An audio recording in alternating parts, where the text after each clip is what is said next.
Halo, selamat malam pemirsa. Selain dua kabar utama tadi, kami juga akan menghadirkan serangkaian kabar penting lainnya. Untuk mengetahui informasinya, inilah kabar utama selengkapnya bersama saya, Ken Anu. Kebakaran hebat melanda sebuah gudang spare part motor di Desa Getas Pejaten, Kabupaten Kudus, Jawa Tengah pada Minggu pagi. Puluhan pemuda di Kabupaten Pati, Jawa Tengah menyerang permukiman warga desa tetangga. Akibatnya 4 warga terluka. Dua kelompok remaja terlibat aksi saling serang dengan menggunakan batu dan bambu di Jalan Talib 2, Taman Sari, Jakarta Barat. Pemirsa, tim SAR gabungan akhirnya menemukan jenazah Aibtu Sumaryanto, anggota polisi yang gugur dalam penggerebekan narkoba di Desa Tumbang Kalime, Kabupaten Kating. Sementara itu, Bribda Nopandri, satu dari 2 anggota polisi Polres Katingan, Kalimantan Tengah yang sempat dinyatakan hilang usai terjadi bentrok penggerebekan narkoba, ditemukan meninggal dunia di sungai Desa Tumbang Lahang. Keluarga berharap kasus bisa segera terungkap dan polisi bisa menjerat sindikat narkoba yang melawan penggerebekan. Operasi penggerebekan jaringan narkotika di Katingan, Kalimantan Tengah berujung maut. Dengan senjata tajam, bandar narkoba bersama warga nekat melawan dan mengeroyok pasukan polisi.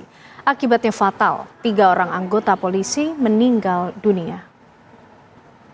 Oknum polisi berpangkat Aibtu yang diduga menyiksa istrinya di Brebes, Jawa Tengah ditahan Bid Propam Polda Jawa Tengah.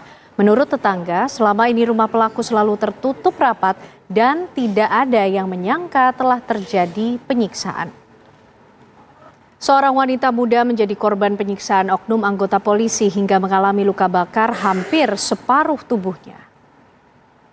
Seorang mahasiswi semester 2 Telkom University Bandung dilaporkan hilang setelah berangkat ke kampus pada Selasa 30 Juni 2026. 1 pekan berlalu, keluarga mengaku masih kehilangan kontak dan belum mengetahui keberadaan Nadira Az-Zahra. Peristiwa ini pun telah dilaporkan keluarga ke pihak kepolisian. Satgas Damai Kartens 2026 terus mendalami kasus penembakan yang menewaskan seorang pilot warga negara Amerika Serikat.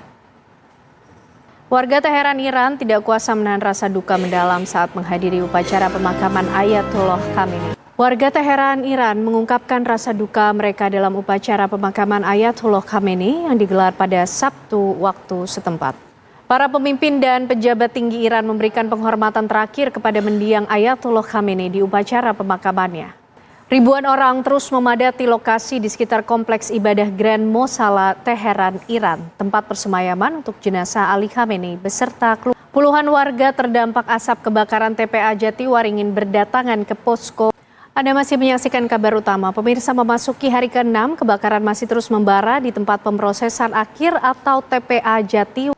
Siang tadi, Bupati Tangerang Muhammad Maisyal Rashid kembali mengunjungi TPA Jatiwaringin untuk meninjau upaya penanganan kebakaran. Tim gabungan dari berbagai instansi termasuk BNPB dan pemadam kebakaran terus dikerahkan ke lokasi kebakaran tempat pemrosesan akhir sampah TPU Jatiwaringin, Kabupaten Tangerang, Banten. Diharapkan kebakaran bisa padam sepenuhnya dalam 2 atau 3 hari ke depan. Berikut keterangan Menteri Lingkungan Hidup Jumhur Hidayat. Kita beralih ke informasi lainnya pemirsa. Komisi Pemberantasan Korupsi bergerak cepat mendalami pengakuan Menteri Kehutanan Raja Juli Antoni terkait amplop misterius yang ditinggalkan Bupati Kuantan Singingi, Suhardiman Ambi yang terjerat operasi tangkap tangan. KPK membuka peluang pemanggilan Menteri Kehutanan untuk memperjelas perkara. Para pencari suaka dari berbagai negara kembali mengungsi di trotoar kantor UNHCR.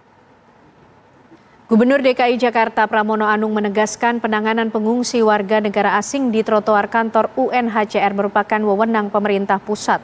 Namun Pemprov DKI akan bertindak tegas menertibkan para pencari suaka apabila mereka berkemah dan menyalahgunakan fasilitas umum. Penumpang kereta api jarak jauh memadati stasiun Tugu Yogyakarta menjelang berakhirnya masa libur sekolah. Penumpang kereta api jarak jauh memadati stasiun Tugu Yogyakarta menjelang berakhirnya masa libur sekolah. Libur sekolah sebentar lagi berakhir. Orang tua mulai disibukkan dengan keperluan tahun ajaran baru, mulai dari alat tulis anak hingga seragam sekolah. Bagaimana keramaian dan harga kebutuhan sekolah anak? Kita simak liputan Celia Alexandra berikut ini. Untuk mengisi liburan sekolah, ratusan anak di Jombang diajak kembali mengenal permainan tradisional melalui kegiatan dolanan. Demam kemeriahan Pesta Bola Dunia 2026 ternyata juga melanda warga Kabupaten Merauke di Provinsi Papua. Sesaat lagi kabar utama masih akan kembali.